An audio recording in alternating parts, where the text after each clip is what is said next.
제19분 할 차례입니다. 부처님을 이해하는 방법으로서 이 이제 금강경을 공부하는데, 금강경에서 상을 떠난다라고 하는 부분이 계속 강조되고 있습니다. 금강경의 대의를 옛날 어른들이 파이집 현삼공이라고 했습니다. 이 두 가지 집착을 버리고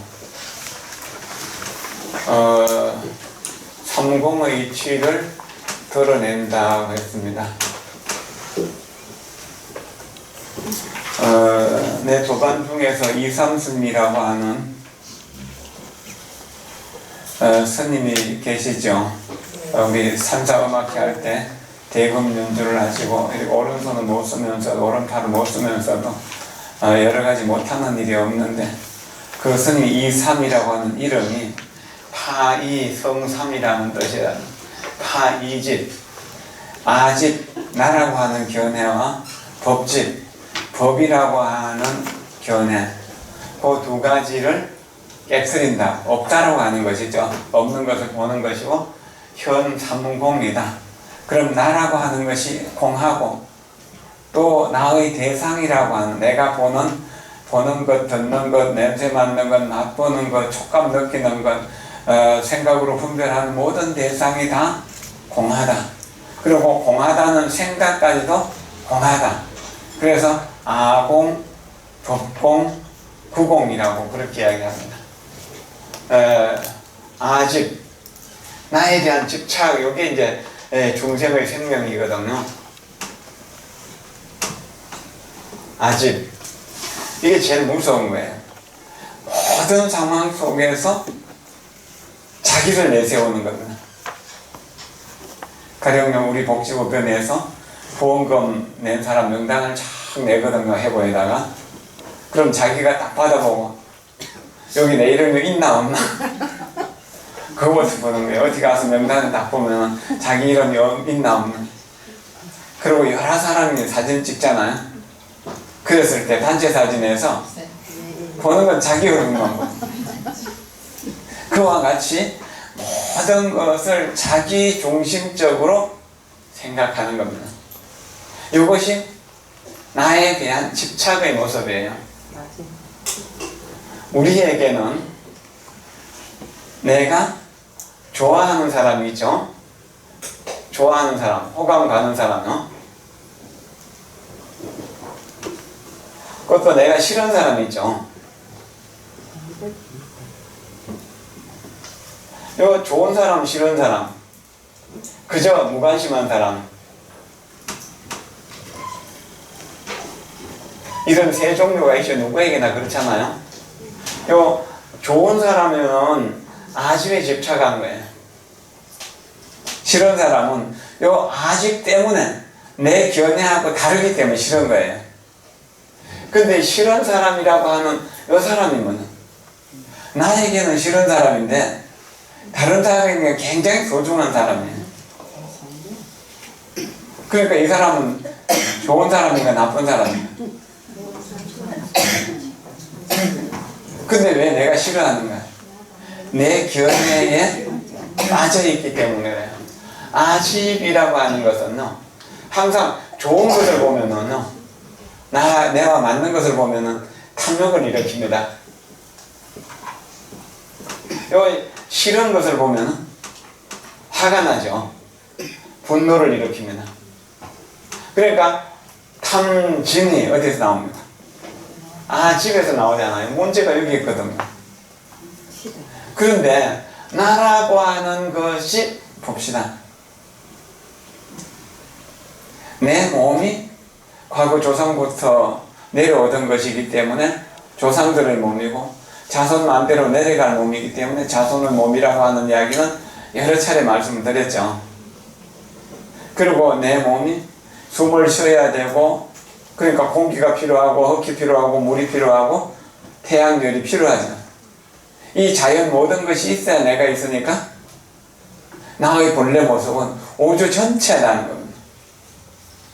그런데 이 몸뚱이만 나라고 하고 몸뚱이에 붙어있는 이름만 나라고 하는 거예요. 근데 이것은 뭐죠? 이것이 나에 대한 잘못된 견해에 집착하는 거예요.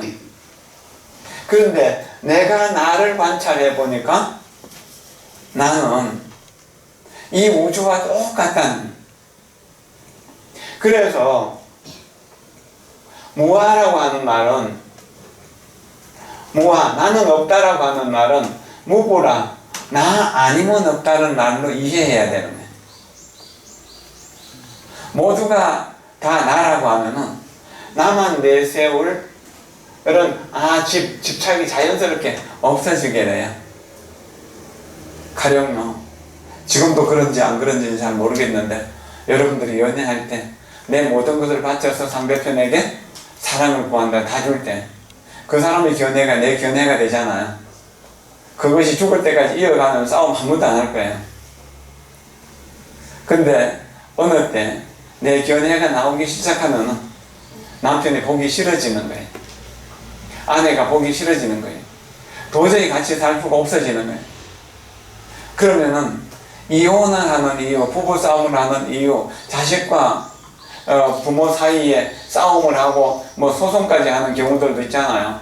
또 서로 해치기도 하는 경우들. 그 모든 것이 어디서 나옵니까? 집에서 나오는 거예요. 그렇잖아요. 그런데 건강경을 공부하면은 집이 없기 때문에, 나라고 하는 모양이 없기 때문에 우주 전체가 나고, 남편이 나고, 내가 남편이고, 아내가 나고, 내가 아내라고 하는 그런 생각으로 산다면 집안에서 싸울 일이 없는 거예요. 화목하게 사는 거예요. 평등하게 자비를 베풀 수 있다는 이야기입니다. 아집이 제일 문제예요. 그래서 아집을 어떻게 해야 됩니까? 파괴하는 거죠. 아집을 파하는 것. 이것이 건강경을 공부하는 첫 번째, 우리가 행복하게 살아가는데 첫 번째 문제. 그래서 남을 돕는 것이 나를 돕는 것이다. 그리고 앞 시간에 과거신 불가득, 현재신 불가득, 미래신 불가득이라 했잖아요. 자, 과거 마음 있습니까? 없습니까? 없죠. 그런데 우리에게 과거 마음 있나요? 없나요? 저 사람이 언제 어느 때 어떤 장소에서 나를 괴롭혔는데, 나를 비난했는데 하는 생각. 이미 그 말은 없어져 버렸는데, 기러기는 벌써 저 북쪽으로 날아가 버렸는데 지금도 그 기러기를 붙들고 있는 거예요. 저 사람이 나를 무시했다. 저 사람이 내가 어려울 때 나를 도와줬다. 근데 도와줬다는 생각은 잘 잊어버리죠. 은혜는 잘 잊어버리고 원한은 오래 기억하거든요. 그래서 종생이 고통스러운 이유예요. 근데 지나간 것은 이미 지나간 거래잖아요. 미래에 올 것은 아직 안 온 거잖아요. 그러니까 먹는 거예요. 나라고 하는 것이 있나요? 어디에 있나요? 현재도 계속 흘러가는데. 시간으로만 그런가요? 공간으로 그렇잖아요. 우리가 순간순간 계속 변하잖아요. 우리 몸뚱이도 어느 한순간도 변하지 않는 순간 있나요? 과거에서 항상 미래로 가잖아요. 그 중간 어느 점을 현재라고 하지만 100분의 1초로 1000분의 1초로 쪼갠다고 하더라도 현재라고 하는 시간을 표시할 수는 없잖아요. 흘러가는 강물에다가 어떻게 점을 찍을 수 있나요? 현재라고. 그러니까 정신을 못 얻어먹는 겁니다.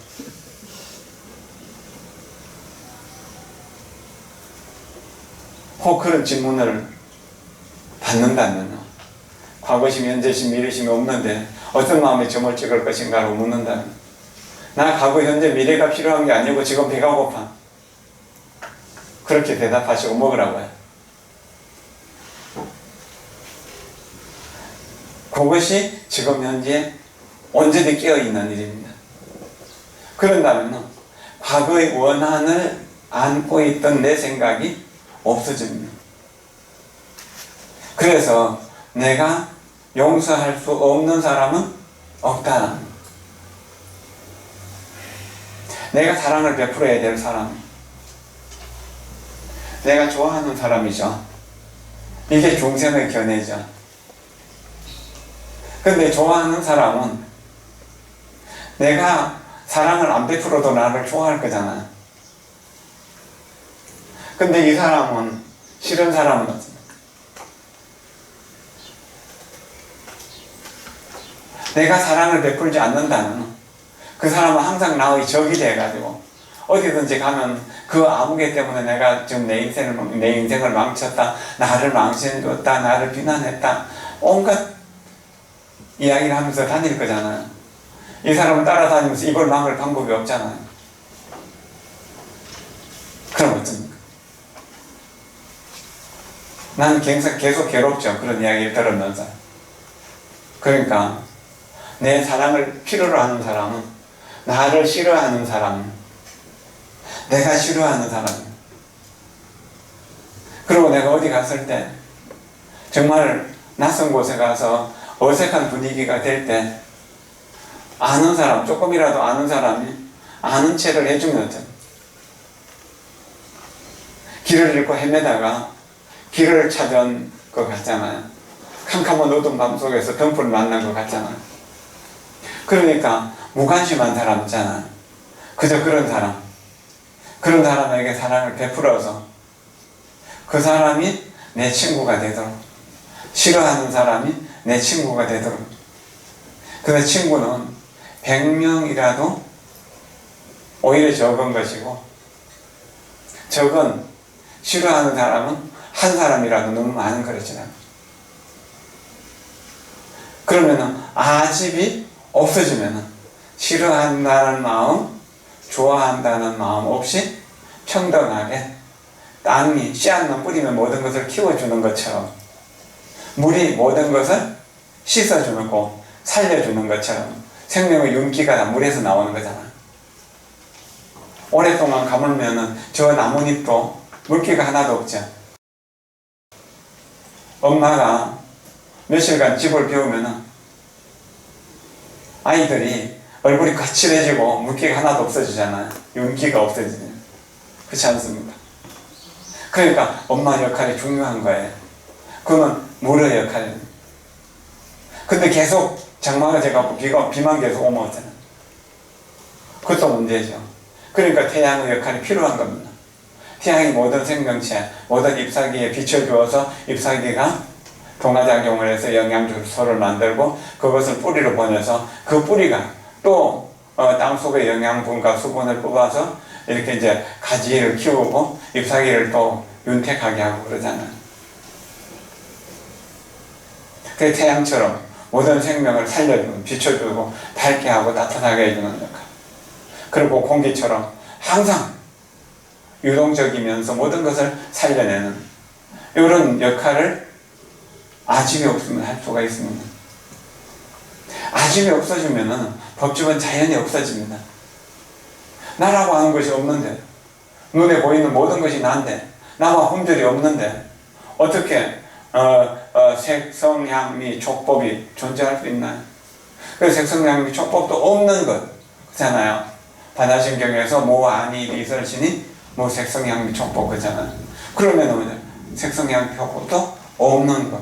그것이 법집이 없는 거예요. 여기서 좀 더 나간다면 눈으로 보면서 이것은 나무다, 이것은 풀이다, 이것은 집이다, 이것은 산이다, 강이다, 바다다라는 분별, 그 분별 너머에 분별하는 하나하나의 물질이 전부 다 본성은 똑같은 것이다. 그러니까 변화하는 현상만 보면은 천차만별이잖아요. 천만億가지잖아요. 그러나 그 근원을 보면은 하나다라는, 그러니까 하나라고 할 것도 없는 것이죠. 지구로 보면 그렇잖아요. 우리에서 어떤 공간에다가 1부터 1000까지를 딱 써잖아. 1, 2, 3, 4, 5, 6, 7, 8, 9, 10 해갖고 100, 1000만 이렇게 글을 쓰잖아요. 근데 만까지 써든 뭐 10만까지 써든 간에 거기서 중간에 하나라도 빠지면, 자, 만이라고 치면 만이 되나요? 안 되죠. 9,999하고 만하고 같나요, 틀리나요? 틀리죠. 그럼 그 하나 속에 뭐냐? 하나가 들어감으로 해서 만이 채워지는 거예요. 그렇죠? 그와 같이 이 세상에 필요 없는 것은 하나도 없다는 거예요. 그 만의 하나가요, 전체를 포함하고 있는 겁니다. 전체를 만들어내는 것이기도 하고요. 그럼 999는 하나를 위해서 존재하는 것이고, 하나는 9,999를 위해서 존재하는 겁니다. 이 이야기가 뭐죠? 나는 우주를 위해서 존재하고 우주는 나를 위해서 존재하기 때문에 우주와 나는 나눌 수가 없는 것이다. 자, 이렇게 볼 때 이 세상에 필요 없는 물건이 있을까요? 없죠. 이 세상에 필요 없는 사람이 있을까요? 그래요. 그렇게 보는 겁니다. 아집과 법집이 없어지면 그렇게 돼요. 그리고 인식작용으로 저것은 산이다, 나무다, 강이다, 바다라고 분별하지만 그것은 인원화합이기 때문에 영원히 존재하는 건가요? 영원히 존재하는 것이 아니죠. 임시로 우리가 약속으로 그냥 산이라고 이름 붙였을 뿐이죠. 언젠가 그것이 마무되어 가지고 골짜기가 될 수도 있고 또 바다가 될 수도 있는 거잖아요. 그러니까 히말라야 산 꼭대기에서도 조개 껍질을 보고 고기, 물고기의 화석을 보고 그러는 거거든요. 변한다는 이야기입니다. 변하지 않는 것은 아무것도 없다. 변하기 때문에 어느 한순간을 잡아서 나라고 할 것이 있나요? 없죠. 그러니까 무상과 무아의 이치로 보면은 나라고 집착할 아무것도 없는 그런 것이 없는 것이고, 너라든지 상대편이라고 할 아무것도 없는 겁니다. 전체가 다만 하나의 나일 뿐이라는 겁니다. 근데 그 하나의 나가 먼지 하나 속에도 들어가 있고 100조나 되는 세포 하나에도 다 들어있는 겁니다. 자, 이 법당에 등이 좀 많이 켜 있잖아요.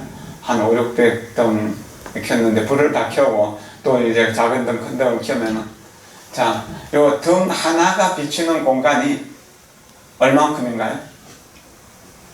여기 1000개의 등이 달렸다고 치면은 1000분의 1만 비칩니까?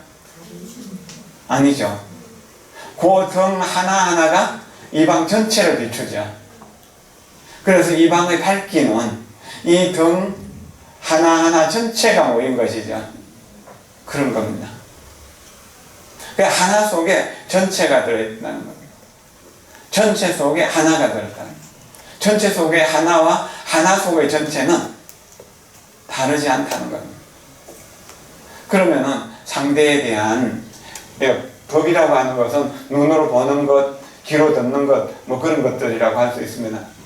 이 법칙도 자연히 없어지게 되는 겁니다. 그럼 아집이 없어지고 법집이 없어지면, 그러면 나라고 할 나도, 너라고 할 너도 없다. 그런데 열등의식을 가진 우리는 보통 범보고 중생이라는 것도 없나요? 있나요? 없죠? 다만 그 이름만 임시로 있을 뿐이다. 그러니까 산은 산이요, 물은 물이다라고 했을 때 우리는 범부의 눈으로 산은 영원한 산이고 물은 영원한 물이라고 생각하거든요. 그게 이제 산에 집착하고 물에 집착하는 거예요. 산과 물은 다르다라고 하는 거예요. 다르다고 하잖아요. 우리는 그렇게 보잖아요. 같다고 하면 바보라고 그러죠. 멍청이라고 그럴 거잖아요. 그렇죠? 그러나 산의 근원과 물의 근원은 같나요? 다르나요? 없지요. 다 불성이잖아요. 그럼 요거는 조금 어려울지 모르지만, 그럼 산을 보는 내 눈과 물을 보는 내 눈은 같나요, 다르나요? 눈은 하나죠. 그렇잖아요? 눈이 여러 개를 분별해 보는 것처럼. 그 근원은 하나다라는 이야기입니다. 그렇게 보면은 산이라 할 산이 없고 물이라 할 물이 없다. 산이라 할 산이 없고 물이라 할 물이 없다는. 다 같이 뭐죠? 산도 여러 가지 인연화합으로 만들어졌으니까 그 본성은 공한 것이고, 물도 여러 가지 인연화합으로 만들어졌으니까 그 본성은 공한 것이다. 그렇잖아요. 공의 입장에서 보면 산이라 할 산이 없고 물이라 할 물이 없다. 그런데 지금 현재 임시로, 그러니까 인연화합으로 잠시 머무는 산이 있고 물이 있다. 그래서 세 번째 산은 산이요, 물은 물이라고 할 때 그 산의 연기법으로 나타난 산이 있지만 산에 집착하지 않고 물이 있지만 물에 집착하지 않는다는. 그래서 첫 번째는 물에도 집착하고 산에도 집착해요. 그래서 물에 빠졌던 기억이 있는 사람은 물은 싫어하고 산은 좋아하죠. 그러나 헤엄 잘 치는 사람은 물을 좋아합니다. 산에 올라가기 싫으니까 산은 싫어합니다. 그러나 산이라고 할 산이 없고 물이라 할 물이 없다라고 하는 입장에서 볼 때는 좋아하고 싫어할 것이 없어요. 그러니까 산으로 보인다고 해도 좋아하거나 싫어할 것이 없고, 물이라고 나타난다고 하더라도 좋아하거나 싫어할 것이 없다는 겁니다. 이미 이때는 한 본은 근원을 깨달았기 때문에 어디에도 집착할 것이 없는 겁니다. 그러니까 깨달음 없고 나도 뭐죠?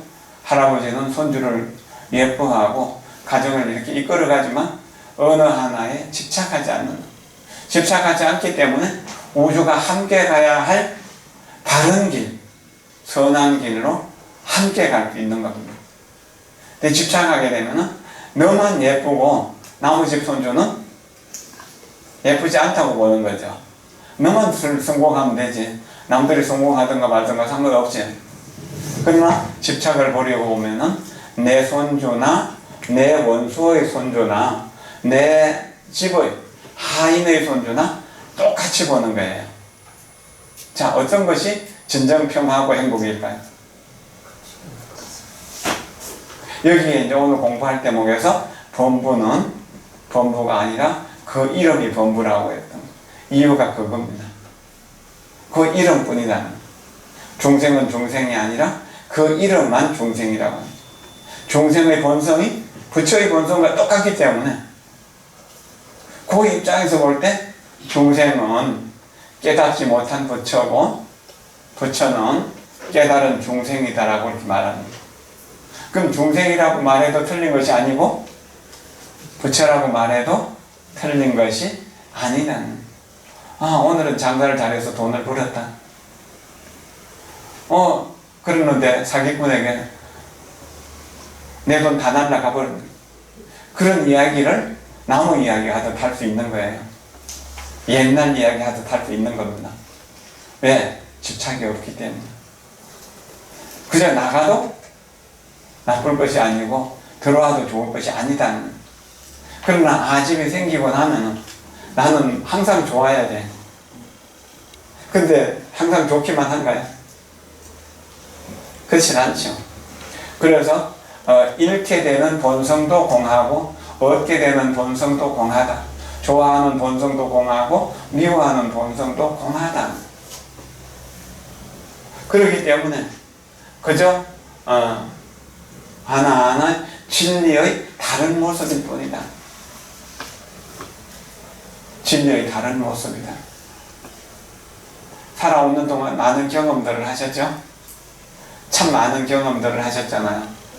근데 그런 경험 하나하나 서로 싸웠던 기억, 사랑했던 기억, 내 인생에서 꼭 하나라도 빼내면 내 인생이 온전히 설 수 있나요? 아니 정말 이것은 기억하기 싫은 어떤 추억이라고 한다면 그것을 빼낼 수 있나요? 빼낼 수도 없고 빼낸다면 나라고 하는 거 쓸 자리가 없잖아요. 이게 모든 인연이 모여서 모든 시간과 모든 공간의 모든 인연이 모여서 나라고 하는 것이 만들어졌기 때문에 우주 전체 모든 것이 다 내 몸이고 내 집이라고 하는 그것이 금강경이 우리에게 가르쳐주는 일입니다. 그러면은 아집을 파니까 아가 공하다는 것을 알게 됩니다. 나가 공하니까 이 법이라고 하는 것, 상대 대상이라고 하는 것, 내가 없는데 보고 듣고 하는 거 아무것도 없잖아요. 그게 공하다고 하는 것. 그런데 이 공이라고 하는 건 실제로 존재하나요? 그렇죠. 공도 공한 것이다. 공도 공한 것인데 공도 공한 것은 뭐야? 모두가 다 함께 공한 것이라고 해갖고 구공이라고 합니다. 그래서 아공이 제1공이고 법공이 제2공이고 구공이 제3공이에요. 그래서 삼공을 드러낸다는 금강경의 이치가 이것이다라고 합니다.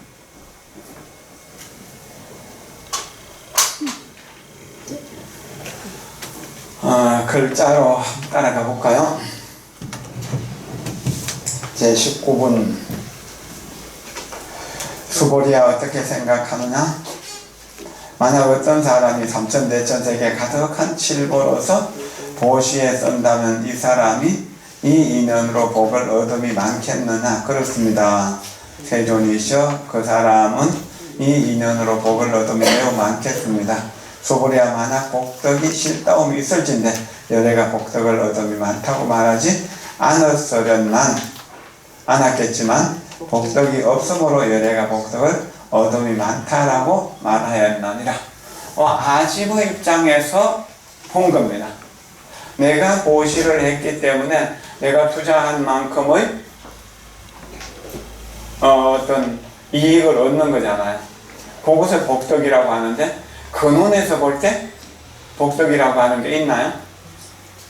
근원에서 볼 때는 복덕이 없는 것이죠. 근원에서 볼 때 복덕이 없다라고 하는 것을 말하는 겁니다.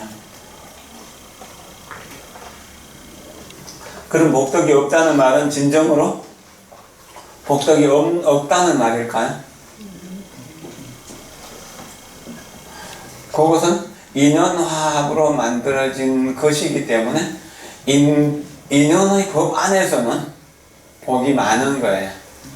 그러나 그것이 본성이 공하다는 입장에서 볼 때는 그 본성이 공하다고 하는 입장에서 볼 때는 복덕은 없는 것이다 라고 이렇게 보는 겁니다. 그러면은 아집이 있는 상태에서 분명히 복덕은 있는 겁니다. 복이 있어요. 아집이 있는 상태에서. 이게 아집이 없어지고 나면은 아집이 없으면 법집도 없어지는 거죠. 아집 법집이 없는 상태에서는 복이 뭐죠? 공한 것이죠. 그냥 공일 뿐이에요. 그래서 이것을 중생이라고 하고요. 복이 있다고 보는 견해. 그럼 복이 공하다라고 하는 번외를 이렇게 이제 아라한이라고 합니다. 성문정각이라고 하죠. 해야는 성문정각의 눈이고 법안은 보살의 눈이고 근데 천하는 이제 그 천상세계의 눈이라 했죠. 근데 요가는 뭐죠? 중생의 눈이죠. 중생의 눈으로 보면 분명히 복이 있어요.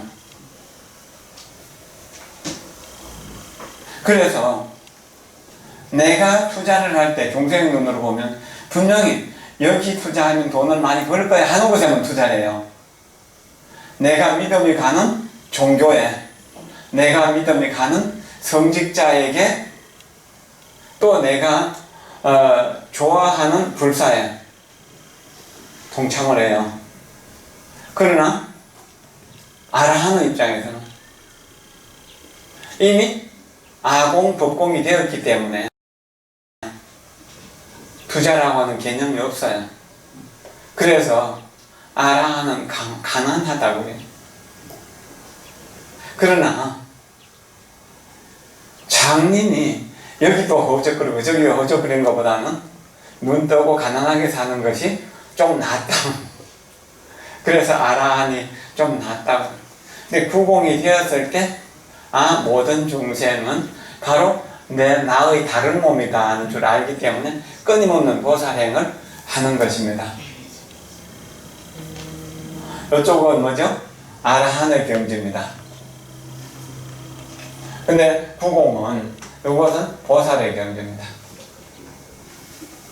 그래서 집착할 것이 없지만 지난 시간에 그 유마경의 말씀을 빌려갖고 설명드렸던 것, 모든 것이 무상한 줄 알지만 내가 매일매일 하는 보살행을 쉬지 않는다는 것. 그런 입장에서 우리 한번 좀 더 생각해 봅시다.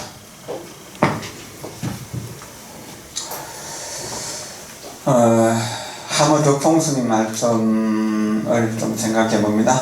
복이 있다는 것은 상을 취한 것이요. 요거는 뭐죠? 중생의 견해죠. 복이 없다는 것은 상을 떠난 것이다. 이거는 아라한의 경지입니다. 경 가운데 무치선 까닭은 상에 주하는 것을, 그게 중생심을 경책한 것이요. 찬탄한 것은 그 상을 떠난 것에 나아가게 하기 위한 것이다. 그러니까 그런 복덕을 짓더라도 뭐죠? 상을 떠나서 보시를 행하는 것이 이제 나아가게 하기 위한 것이니, 상을 떠나서 보시를 행하면은 바로 보살의 보시가 되는 겁니다. 오늘 종무도우미들이 수강보전 불전을 붙으면서 그 봉투 2개가 특별한 게 있어서 보니까 이게 2개에 들어있는 돈이 한 500만 원 되는데 이름도 없이 그렇게 이제 그대로 그냥 그렇게 해놨어요. 이 사람은 뭔가의 건강경을 공부를 좀 했던 사람일 거라는 생각을 했습니다. 전에 내가 좋아하고 존경하던 스님이 남해 보리암 주지를 했는데 그때 태풍이 불어가지고 그때 큰 난리가 난 때가 있었습니다. 그때 주지를 했었는데 그 태풍이 끝나고 난 뒤에 얼마 안 돼가지고 이제 그렇게 그때는 한 5천만 원 정도, 그래서 한 20년쯤 전이니까 큰 돈이죠. 그렇게 그 돈이 들어있어서 그 태풍 피해를 잘 해결했다고 그런 이야기를 들었었는데, 가끔 보면은 이렇게 이제 몇만 원 혹은 100만 원 혹은 이렇게 하는 이들이 있어요. 이런 이제 상에 떠난 것을 보여주기 위한 하나의 일이기도 한데요. 완전히 떠났는지 모르지만 일단은 그렇게 연습이라도 하면 괜찮은 일.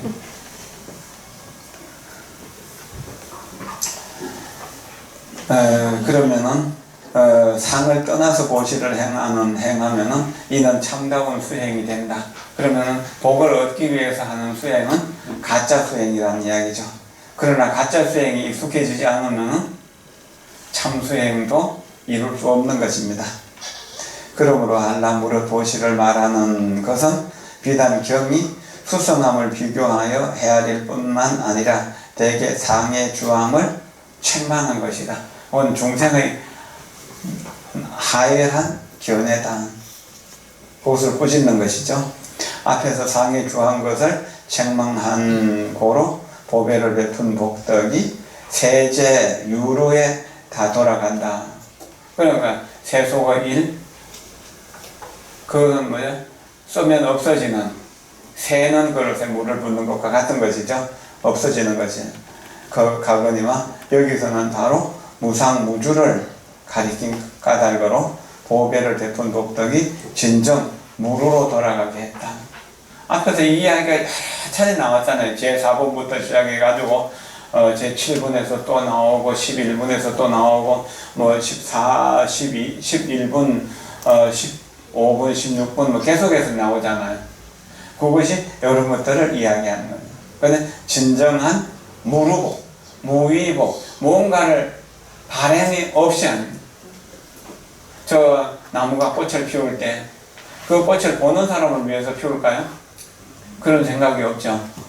골짜기에서 보면 난이 꽃을 피웠는데 보는 사람을 위해서, 향기 맡는 사람을 위해서 꽃을 피우나요? 그런 게 없죠. 그렇기 때문에 진정 아름다운 것이죠. 그런데 우리 중생들은 뭘 해도 남에게 보이기 위한, 자기를 돋보이게 하기 위한 것이죠. 그래서 사람이 사실 귀하다고 하지만 귀한 것인지 아닌지 잘 모르겠어요. 무위법을 쓸 때 진정 귀하게 된다는 겁니다. 육조스님 견해를 보겠습니다. 칠보의복원능이 불과나 보리를 성취하지 못하기 때문에 없다라고 말하는 것이다. 혹은 부처님 제거를 나가는 것은 힘이 되지 못합니다. 거기에는 그 수량이 있기 때문에 내가 보배를 보시한 만큼 복덕 받는 것이 있잖아요. 곱하기 해가 얼마가 나오게 되거든요. 가령 씨 하나를 봄에 뿌리면 가을에 얻는 것이 그 100배가 되건 1000배가 되건 10,000배가 되건 뭐 배가 되각 돌아오자는 숫자가 있는 것이잖아요. 그렇기 때문에 복덕이 많다라고 말한 것이다. 만약 수량을 초과한다면, 하나를 뿌려서 무량을 얻게 된다면은 그럼 많다고 할 것이 없는 것이죠. 나도 없는데 뭐 많다 할 게 있나요? 한 방울의 물이 바다로 들어가면은 바다를 다 얻는 것이 되잖아요. 그럴 때 많다는 생각이 있나요? 없어지는 것이죠. 육조스님은 그것을 말씀하신 것입니다.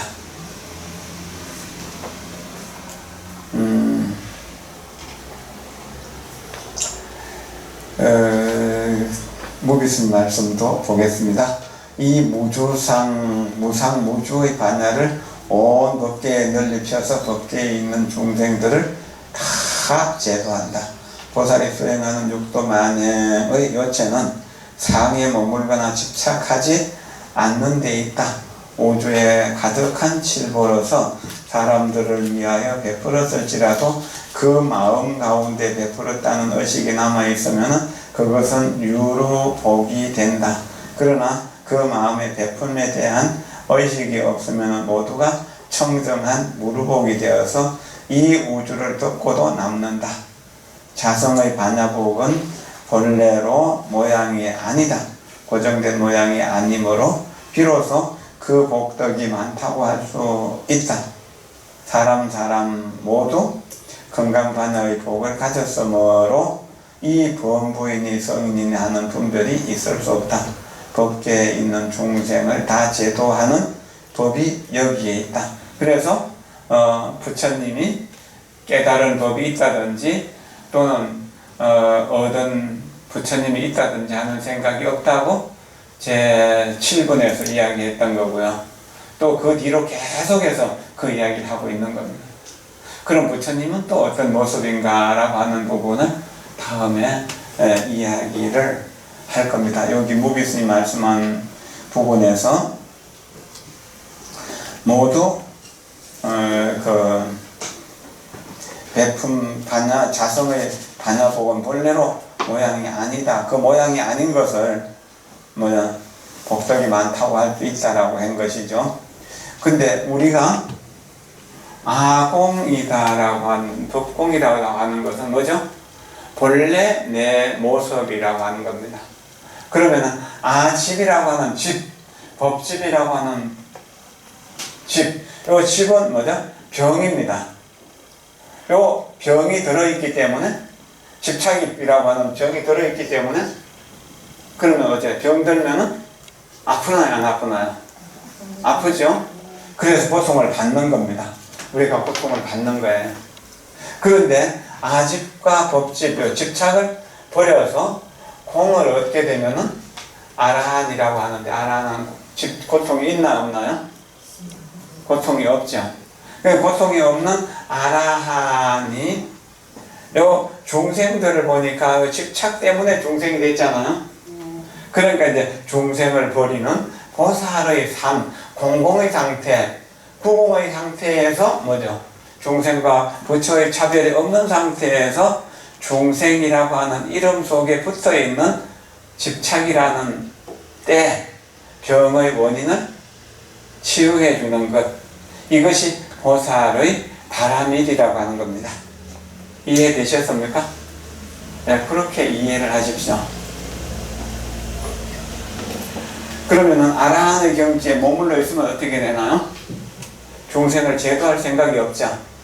그래서 멸진정에 들어서 무량 천만억급이 지나더라도 그냥 그대로 선정 속에 즐길 뿐이지 중생이 고통받던 거 말던 거나 상관없어.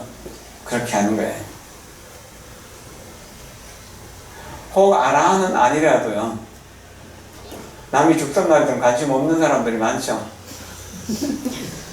근데 세상 사람들 중에서는 그래도 가까운 사람이 아프면은 약이라도 좀 갖다 주거나 병원에 가자고 뭐 말이라도 하거나 그러잖아요. 그리고 배가 고파가지고 뭐 이렇게 아이들 학교도 못 보내고 뭐 그럴 입장이라면 쌀도 갖다 주고 또 돈 모아가지고 학비를 한 번이라도 좀 보태주거나 그러면 마음을 내잖아요. 그러니까 우리 마음속에 뭐죠? 아라한도 있고 보살도 있다는 이야기죠. 앞에서 제18분에서 뭐라 그랬습니까? 유관도 있고 천안도 있고 해안도 있고 법안도 있고 불안도 있다고 했죠? 불안 속에 그 5가지가 다 들어있는 것처럼 우리 중생안 속에서도 그 5가지가 다 들어있어요. 하나의 컴퓨터를 사놨는데 컴퓨터 사용을 할 줄 몰라가지고 아무것도 사용 못하는 사람들 있죠. 여기 계신 분들 대부분 휴대폰 갖고 계시죠? 근데 휴대폰 기능 얼만큼 씁니까? 전화 받고 걸기만 한다면 유감만 가진 것이고 그걸 가지고 다른 기능을 한다면 천안 그 인터넷을 검색하고 하면 천안을 가진 것이겠죠. 그리고 그걸 가지고 다른 사람들에게 이익을 줄 수 있다면 해안이나 법안을 가지고 있는 것이겠죠. 완벽하게 이해했다면 그래서 그걸 갖고 못하는 것이 없다면 불안을 가진 것이라고 이렇게 이야기할 수도 있겠죠. 근데 그 근원은 같습니까? 다릅니까? 네, 유관, 천안, 해안, 법안, 불안 근원은 같은 것이죠. 그렇게 보십시오. 그렇기 때문에 우리가 부처가 될 수 있는 거죠. 부처님은 근원하고 우리 근원이 다르다면 우리는 어떻게 부처가 될 수 있어요? 부처가 된다는 것이 불가능한 것이죠. 19번은 이렇게 넘어갑시다. 이제 20번으로 가봅시다. 조금 빨리 간다고 했는데 빨리 가지지가 않네. 제20분 이색 이상분 색도 모양도 없는 것. 요 제5분에 나온 것을 반복하는 것입니다. 수보리야 어떻게 생각하느냐? 부처를 가히 부족한 색신으로 볼 수 있겠느냐? 아닙니다. 세존이시여 열애를 마땅히 부족한 색신으로서 볼 수 없습니다. 왜냐하면 여대께서 설하신 부족 색신은 곧 부족한 색신이 아니고 그 이름이 부족한 색신입니다. 수강보전 불사를 해서 1200분도 모시고 삼존들도 모시고 뭐 하불 포불도 모시고 이렇게 해서 단청도 잘 해놓으니까 굉장히 좋다고 하잖아요. 좋다는 견해를 가지는 것은 뭐죠? 여기 부족 재상으로 색상으로 색신으로 열애를 보는 우리들의 중생의 견해. 그러나 아공, 법공의 입장에서 볼 때 집착으로 볼 때 이거는 분명히 좋은 법당. 근데 공의 법 입장에서 볼 때 좋다는 생각이 있나요? 없죠. 좋다는 생각이 없다면 나쁘다는 생각이 있을까요? 그렇죠. 좋다는 생각이 있다면 비교해갖고 나쁘다는 생각도 있을 수 있는 거잖아요. 그래서 나쁜 것을 보면은 뭐죠? 싫어하고 화가 나고 좋은 것을 보면은 탐욕이 생기잖아요. 그 두 가지가 다 문제인 겁니다. 그러나 공을 체득하면은 아공, 법공, 보공을 체득하면 그런 분들이 없습니다. 그저 도와줄 마음만 있을 뿐입니다. 왜냐하면 내 몸이 병들었기 때문에. 그건 앞에 이야기의 반복과 같은 것인데요. 이제 앞에서는 물질을 갖고 대상을 갖고 이야기한 것이고 여기서는 몸을 갖고 이야기한 것이라고 그렇게 보면 됩니다. 육조수의 말씀입니다. 부처님의 뜻은 중생들이 법신을 보지 못하고 다만 30 이상 80종의 자마금색 신만을 보아서 자마검색신 30 이상 80종을 갖춘 장육검색신 4m 60이나 되는 4m 80이나 되는 5m에 가까운 부처님의 그 검색신이 있다면 대단하겠죠. 부처님 몸이 그랬다고 그러거든요. 그래서 이 몸을 이것을 열애의 진신을 삼을까 두려워하시어 이런 유혹을 없애기 위해서 소보리에게 물으시되 부처님을 가히 색신이 부족한 것으로서 보느냐 30 이상 80종으로 보느냐 하시니 30 이상은 곧 색신이 부족한 것이 아니고 안으로 32 청정행을 갖춰야 이를 색신이 부족하다고 하니 청정행이란 곧 육바람일이 이것이니라. 오근 중에 눈, 귀, 코, 혀, 몸 이 오근 중에 육바람일을 닦고 의근 우리 마음의 근원 마음의 뿌리 가운데서 선정과 지혜를 쌍으로 닦아야 이를 색신이 부족하다라고 말하니 열애의 30 이상만 좋아하고 안으로 32 청정행을 행하지 않으면 곧 구족색신이 아니요 열애의 색상을 좋아하지 않고 능히 스스로 청정행을 가지면 또한 색신이 부족하다는 이름을 얻게 되는 것이다. 눈, 귀, 코, 혀, 몸 이 5가지로 오바라미를 6바라미를 행하면은 어떻게 됩니까? 5, 6, 30, 30이 되죠. 그리고 의근에서 생각에서 선정과 지혜를 닦으면 둘이 되죠. 선정 지혜. 그래서 32 청정행이 32 상을 만든다라고 하는 겁니다. 그럼 눈으로도 보시바라미를 행하고 지게바라미, 계율을 가지고 인욕바라미를 행하고 정진바라미를 행하고 선정을 행하고 지혜를 닦는다. 귀로도 보시지게 인욕 정진 선정 지혜를 행하고 코로도 또 혀로도 이 몸으로도 육바라미를 행한다. 이럴 때 30상이 갖추어지는 것이고 내 생각이 뭐죠? 선정과 흔들림 없는 선법에 흔들림 없는 마음 부동심이죠. 그 부동심에서 나오는 지혜 이것을 닦아간다면 30 이상이 갖추어지는 것이다. 그러면 우리는 뭐죠? 온 몸, 온 마음으로 육바라미를 닦는 것이다. 그래서 30 이상이 만들어진다는 겁니다. 그 다음 수보리야 어떻게 생각하느냐? 열애를 모든 상이 부족한 것으로서 보겠느냐? 아닙니다. 세존이셔. 열애를 모든 상이 부족한 것으로서 볼 수 없습니다. 왜냐하면 열애께서 설하신 모든 상의 부족함이 곧 구족이 아니고 그 이름이 모든 상이 부족함입니다. 첫 번째 모든 상이 부족한 것 30 이상 80종에 집착한 것은 뭐죠? 중생의 견해인 것이죠. 그것이 공이라고 보면은 그 근원은 공한 거잖아요.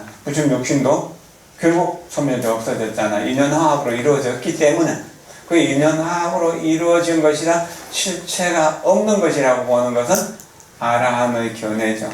거기서 그 이름이 모든 상의 부족입니다. 30 이상 80종호입니다. 할 때 이거는 보살의 지견을 갖추는 거기 집착 없는 마음으로 뭐죠?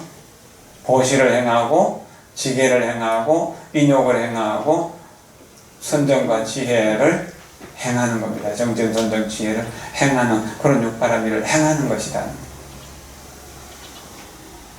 그래서 육신에 집착한 것은 중생의 육신의 그 30 이상에 집착한 것은 중생의 눈이고 30 이상이 공하다는 것을 본 것은 아라한의 견해, 아라한의 눈이고 거기서 보살행을 실천할 때 이제 부처님의 지위로 갈 수 있는 것입니다. 여기 육도스님 말씀하시죠. 열애란 무상법신이요 육안으로서 볼 수 있는 것이 아니로다. 해안이라야 능히 볼 수 있으니 해안이 밟지 못해서 아상, 임상 등의 상을 부족하여 32상을 관함으로써 열애를 삼는 자는 곧 부족이라 이름할 수 없도다. 해안이 밝게 사무쳐서 아인 등의 상이 나지 않고 바른 지혜의 광명이 항상 비추면은 이를 모든 상이 부족하다고 명하느니라. 삼독이 없어지지 않은 상태로 열애의 법신을 보는 것은 진실로 이런 이치가 아님이니 비록 본다고 하더라도 다만 이것은 화신일 뿐이요 진실한 상의 법신은 아니다. 그렇다면 공만을 보고 우리가 부처를 알 수 있나? 없죠. 그래서 중생의 견해에서는 32상 거룩한 상호를 모셔놓고 이분이 부처님이다라고 하면서 이분을 따라서 상이 공한 본래의 모습을 보게 되고 그 본래의 모습으로 모든 중생들을 제도할 수 있는 대자비심을 일으켜야 된다는 거예요. 일으키지 못한다면 그것은 문제가 되는 것이죠. 우리 마음속에도 오한이 갖춰져 있다. 우리 마음의 근원과 부처님의 마음의 근원이 다르지 않다. 이렇게 생각하십시오. 이 우주 전체가 부처님의 몸이라고 했습니다. 법계 신운이라고 했습니다. 법계 신이에요. 이게 전부 다가 부처님 몸이에요. 그러니까 우리 하나하나는 뭐죠? 전부 다 부처님 세포죠. 그 세포 하나하나에 부처님 다 들어있어요. 그러니까 우리가 그대로 불신이라고. 근데 그 불신이 때가 끼갖고 작용을 하지 못해. 병이 들어서 움직이지는 못해. 그래서 건강경을 공부해서 그 상의 병을 걷어내니까 부처로서 활동할 수 있는 힘이 생기는 겁니다.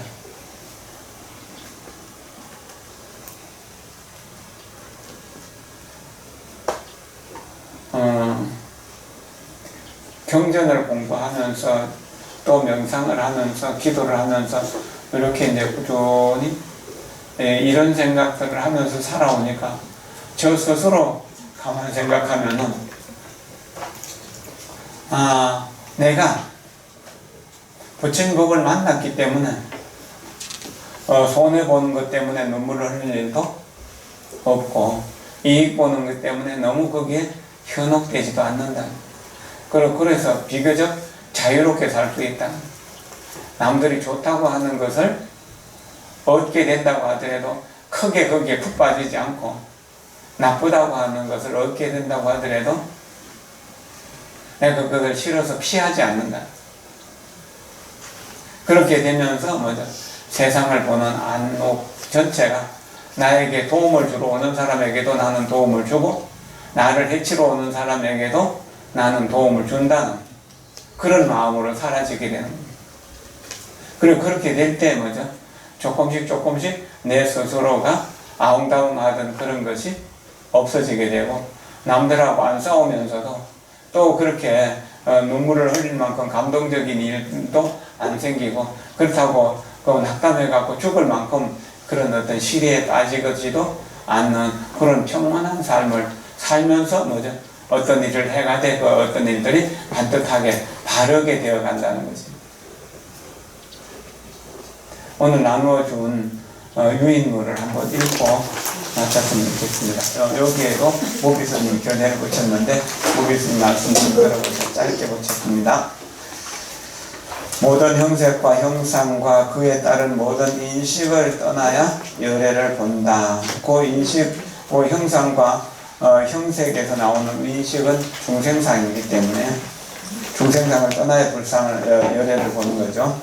일체 형색과 형상과 그 인식이 남아있는 한은 무량공덕인 다냐바의 삶은 펼쳐지지 않는다.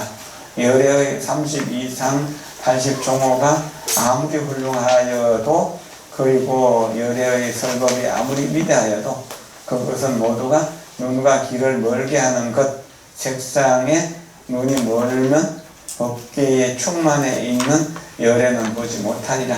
자신의 반야신은 보지 못하리라. 자신의 반야 몸, 지혜의 몸을 봐야만 법신 전체가, 법계 전체가 부처님의 지혜의 몸, 부처님의 원만한 청정 법신이라고 하는 것을 알게 되는 것입니다. 조티카 사야도 우조티카의 후행지침서, 마음의 지도라는 책에 나오는 중간에 나오는 이야기인데요. 요걸 읽으면서 우리가 불교 공부를 어떻게 해야 되는가를 조금 이해할 수 있는 부분이라서, 구체적인 내용이라서 제가 한번 읽어드립니다. 한번 보십시오. 함께 읽어도 좋습니다. 마음의 지도, 오늘 해야 할 일을 지금 하십시오. 성취하기 위해 노력하십시오. 부지런한 수행자는 미루지 않습니다. 어디에 있든 무엇을 하든 그때가 수행할 시간이고 바로 그곳이 수행의 장소입니다. 수행을 하기 위해서는 또한 붓다의 성품에 대해서 숙고해야 합니다. 붓다에 대한 이해가 깊어질수록 붓다의 성품을 더 많이 알게 됩니다. 마음은 마음이 생각하는 대상을 반영합니다. 불행한 생각을 하면 불행해집니다. 사랑을 생각하면 사랑과 따뜻함을 느낍니다. 우리의 행복과 불행은 우리의 태도에 달려 있습니다. 마찬가지로 붓다와 그의 자유, 지혜, 평화, 청정에 대해서 사유하면 마음 안에서 비슷한 성품들이 깨어납니다. 즉 붓다를 생각하면 우리 마음은 붓다의 성품에 끌리고 붓다처럼 지혜롭고 자유로운 성품을 가질 수 있기를 원합니다. 비록 붓다가 될 수는 없다 해도 어느 정도는 그런 성품을 개발할 수 있죠. 시간은 소중합니다. 정말 낭비할 시간이 없습니다. 시간이 삶이고 시간이 인생입니다. 사람들에게 오래 살고 싶은지 물으면 모두 다 그렇다고 대답합니다. 하지만 오래 살면 무엇을 할 것인지에 대해서 물으면 분명한 대답을 하는 사람은 드뭅니다. 자신이 진실로 원하는 것이 무엇인지도 모르고 그저 오래 살기만을 바랍니다. 삶에 집착할 뿐 어떻게 인생을 이끌어갈지에 대해서는 모릅니다. 그러나 매 순간을 유용하게 사용한다면 무언가를 이룰 수 있습니다. 5년이 걸린 일을 1년 만에 이룰 수도 있습니다. 시간을 제대로 활용하면 70년을 살면서 200년 내지 300년처럼 살 수 있습니다. 그런데도 사람들은 많은 시간을 낭비합니다. 이렇게 시간을 낭비하는 가장 큰 이유는 삿기를 하지 않기 때문입니다. 알아차림을 하면서 현재의 순간을 온전히 살면 더 많은 시간을 얻을 수 있습니다. 삿기, 즉 알아차림이 없을 때는 자신을 잃어버리는 것이라고 스스로 되새기십시오. 인생은 짧습니다. 시간의 중요성을 알고 담마를 이해하게 되면 담마가 더욱 소중해집니다. 우리가 깨닫게 되는 때가 붓다가 되는 때일 겁니다. 우리가 안으로 붓다가 됩니다. 붓다를 진정한 스승으로 선택하면 그의 청정과 지혜와 자유가 우리의 지표가 됩니다. 우리는 어디로 가고 있으며 우리의 목표는 무엇입니까? 담마에 대해서도 사유해야 합니다. 수행을 하는 붓다의 가르침이 진실이라는 것을 느낍니다. 그것의 궁극적인 목적이 어딘지도 알게 됩니다. 그의 가르침은 맹목적인 믿음이 아니고 맹신하는 것도 아닙니다. 스스로의 노력에 의해서 발견되는 실질적인 가르침입니다. 그러므로 담마를 배우고 수행을 하는 것은 아주 가치 있는 일입니다. 사람들은 수행을 할지 아니면 다른 것을 할지 망설입니다. 하지만 수행의 가치를 안다면 어떤 즐거움이나 쾌락에도 마음을 빼앗기지 않고 더 많은 시간을 수행에 할애하게 됩니다. 그러므로 오직 수행의 이로움에 대해서만 생각하십시오. 수행이 진정 가치 있다고 생각한다면 인생을 던지십시오. 더 많이 줄 때 더 많이 얻습니다. 온 마음으로 수행할 때 많은 것을 얻게 됩니다. 온 마음을 다하는 것은 수행의 성공을 위한 필수 조건입니다. 마음을 다하지 않고 에너지를 일부만 사용하면 진전이 없고 충분한 결실을 얻기 힘듭니다. 그러나 실망하고 낙담합니다. 적당히 하면 충분한 동기가 생기지 않고 나아가지 않기에 믿음을 잃게 됩니다. 수행을 위한 또 하나의 필요 조건은 절제입니다. 사람들은 이 절제가 자유의 반대라고 생각합니다. 때문에 이 말을 좋아하지 않습니다. 그렇다면 자유는 무엇이라고 생각하나요? 자기가 원하는 것을 마음대로 하는 것이 자유일까요? 그렇지 않습니다. 하고 싶은 대로 하는 것은 방종이지 자유가 아닙니다. 부자가 말하는 자유는 무엇이 유용하고 가치 있고 이루어온 것인지를 아는 것입니다. 무엇이 올바른 것인지를 알고 그것을 실천하는 것입니다. 절제에는 여러 의미가 있지만 그 중 하나는 계율을 지키는 것입니다.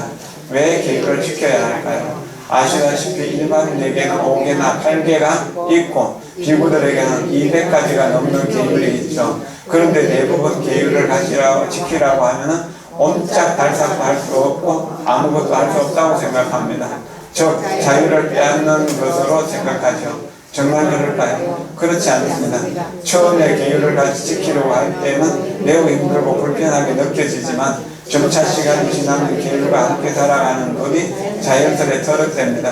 그렇게 되면 더 이상 계율을 지키려고 노력하지 않아도 계율이 우리의 본성이 되어 아주 자유로워집니다. 이것이야말로 진정한 자유라고 할 수 있습니다.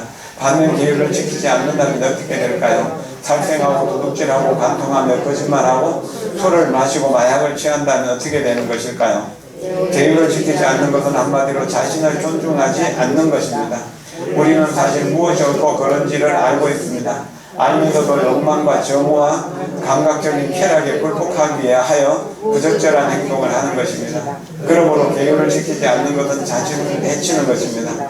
자신을 해치는 것은 또한 다른 이를 해치는 것입니다.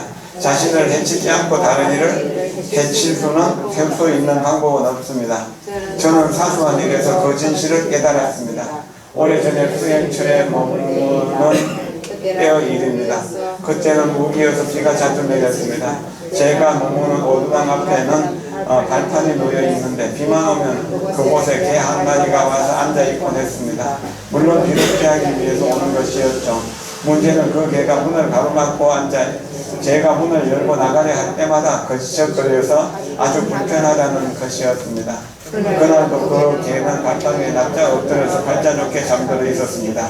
그 순간 저는 이곳에 와도 흠뻑 젖게 된다는 것을 그 개에게 가르쳐 주기 위해 양동이에 물을 떠서 팍 부어버렸습니다.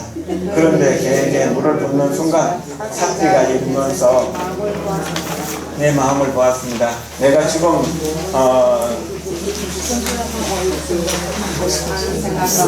무슨 짓을 하고 있지 않은 생각과 함께 마음의 고통이 일고 충격이 일었습니다. 저는 개에게 잔인한 짓을 한 것입니다. 그 행동은 제 마음에 상처를 주었습니다. 제 자신이 인정도 없고 사랑도 없는 잔인한 사람이라는 사실이 저를 아프게 했습니다. 개는 물에 젖었을 뿐 다치지 않았지만 저는 평화와 침착함, 스스로에 대한 존중심을 잃어버렸습니다. 삶에서 저는 종종 이런 경험을 했습니다. 의도적인 것은 아니지만 내 마음에 상처를 입는 것은 나의 모진 마음 때문입니다. 간혹 손님이 찾아오는데 별로 만나고 싶지 않은 경우도 있습니다. 조금만 배려하면 몇 분의 시간이라도 낼 수 있지만 거절하는 것입니다. 그 순간 제 자신을 들여다보면 차갑고 인정 없는 인간으로 느껴졌습니다. 사람을 무시하는 것은 고통스러운 일입니다. 사랑과 인정과 친절함이 없는 마음은 자신을 존중할 수 없게 하는데 이는 무척 해로운 일입니다. 물론 이 세상 모든 사람들을 다 받아들일 수 없고 어느 정도의 제한은 부득이한 일입니다. 하지만 그때로 이해와 친절이 있어야 합니다. 오계를 지키지 않는 것은 타인뿐만 아니라 자신도 해치는 일입니다. 오계는 누가 만든 것이 아니라 자연적인 본성입니다. 그래서 우리는 본능적으로 오계를 지키지 않는 것이 해롭다는 것을 압니다. 사람들은 오계를 지키고 친절하고 자비로운 사람을 존경합니다. 오계를 지키지 않는 사람도 마음속으로는 오계를 지키는 사람을 존중합니다. 무엇보다도 오계를 지키지 않으면 자신에 대한 존중과 신뢰를 상실합니다. 자신을 가치 있게 여기지 않습니다. 자신을 가치 있게 느끼고 사랑, 자유, 평화, 지혜를 가치 있다고 느끼는 것은 중요합니다. 우리는 자신의 자긍심의 가치만큼 성숙합니다. 그렇다면 어떻게 해야 자긍심을 키울 수 있을까요? 그것은 간단합니다. 올바른 태도로 유익한 일을 하고 그릇된 일을 피하면 됩니다. 자긍심이 향상되면 자신을 신뢰하고 존중하며 자신을 좋은 사람이라고 여기게 됩니다. 요것은 여러 번 읽도록 하십시오. 삭지라고 하는 말은 알아차림이라는 뜻이고, 담마라고 하는 말은 달마라고 하는 말과 같은데요. 다르마라고도 하죠.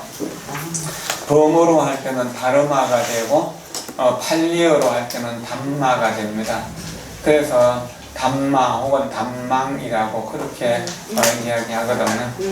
그렇게 이해를 하시면 좋겠습니다. 부자는 부처님이라는 뜻 잘 알것이고, 그 책은 요 내용은 공부를 하는 사람들이 기본적으로 알아야 되는 내용이고, 또한 계율에 대한 이야기도 좀 쉽게 이해할 수 있는 내용이기 때문에 제가 읽어보시도록 권하는 것입니다. 그리고 다음 시간에는 달라이라마 존자가 공부하는 사람들은 어떤 마음으로 공부를 해야 되는가에 대해서 말씀하신 부분이 있는데, 그거 조금 읽으면서 그렇게 공부를 했으면 좋겠습니다.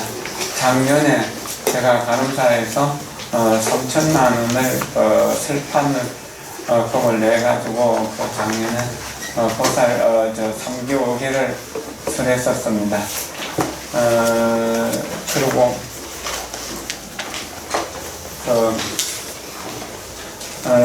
금년에도 이제 7월 6일날 3개월을 한다고 해갖고 3천만 원을 냈습니다. 그래서 이제 3개월을 하면서 요번에는 작년에는 행복한 삶 일상경을 법공양했는데 요번에는 화를 다스리는 방법, 호랑이처럼 날뛰는 화 다스리기라고 하는 팅나탕스미 법문을 조그만 책자로 만들어 갖고 나눠주려고 합니다.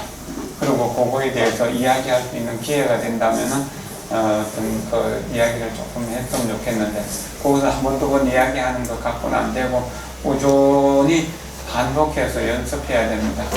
여러분도 간음사 명상지침서에 나와 있는 길상경 또는 화를 다스리는 법, 그 밖에 이제 몇 가지 그 깨달음에 대한 이야기들이 있는데, 그런 것들을 공부할 수 있는 시간을 가지면 좋습니다.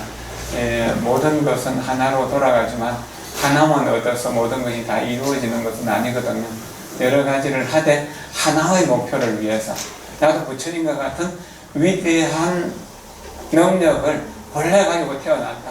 그것을 실현하기 위해서 나는 건강경을 공부하고, 건강경만 공부할 뿐만 아니라 예불을 하고 기도하고 예배하고 찬탄하고 하는 이런 수행도 하고 일상생활도 하고 가족과 화목하게 지내고 또 이웃과 화목하게 지내서 모든 사람들이 다 부처님의 가르침 속에서 부처님의 세계로 갈 수 있도록 이끌기 위한 것이다 라고 생각하십시오. 21일날 봉암사 대중공양 가는데 동참하실 분들 좀 동참하십시오. 세대가 꽉 차서 이제 4대째 지금 접수를 하고 있다고 합니다. 그래도 봉암사에 간다고 하니까 꽤 많은 이들이 동참을 하네요. 오는 길에 대성사하고 김명사를 같이 이제 다녀서 그날 3사순례를 하려고 합니다. 21일날 가는 것이죠. 그리고 18일날은 법무사 지장기도에 이제 제가 법사로 가게 됩니다. 동참하실 분들 같이 가도 좋을 것 같습니다. 18일날 오전에 가니까 여기에서 한 9시쯤 출발하거나 한 8시쯤, 8시 반쯤 출발하면 좋을 것 같습니다. 법무사에서 기도하고 설법전에서 법문 듣고 오면은 될 것 같습니다. 질문 있습니까? 그럼 사홍성은 하고 마칠까요? 마치겠습니다.